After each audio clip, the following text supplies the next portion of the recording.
আরে আরে শক্ত করে ধর, শক্ত করে ধর। আসসালামু আলাইকুম। জানি না ভিডিওটা কয়জনে দেখবেন। আমরা আমাদের একটা গরু বাড়িতে বিক্রি করে ফেলি। এই বড় গরুটা আমরা হাটে নিয়ে যাওয়ার সিদ্ধান্ত নিই। শুরুতেও বেশ শান্তই ছিল, কিন্তু হঠাৎ কি যে হলো, ও দিল এক দৌড়। ওর পিছু পিছু আমাকেও দৌড়াতে হলো। গরুটা যেভাবে দৌড়াবে সেটা কল্পনাও করিনি। অবশেষে গরুটাকে শান্ত করে আমরা বাজারে নিয়ে যেতে সক্ষম হই। আমাদের গরুটি দেখার জন্য কত যে মানুষ ভিড় করেছে তার কোনো হিসাব নেই। মাশাআল্লাহ, গরুটা সবারই পছন্দের ছিল। হাটে এটা সর্বোচ্চ দাম উঠেছিল 1,40,000 টাকা। তবে আমাদের ইচ্ছে ছিল 1,70,000 টাকা হলে ছেড়ে দিব।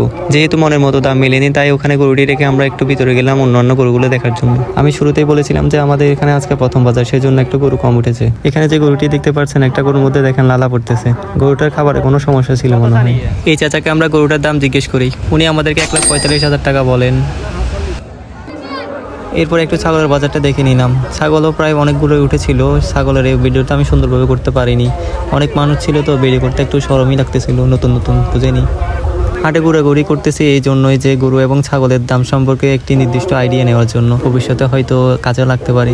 যদি আমার ভিডিওটি কেউ শেষ পর্যন্ত দেখে থাকেন তাহলে তাকে অনেক অনেক ভালোবাসা। ভিডিওটি যদি ভালো লেগে থাকে তাহলে একটা ফলো দিয়ে রাখুন।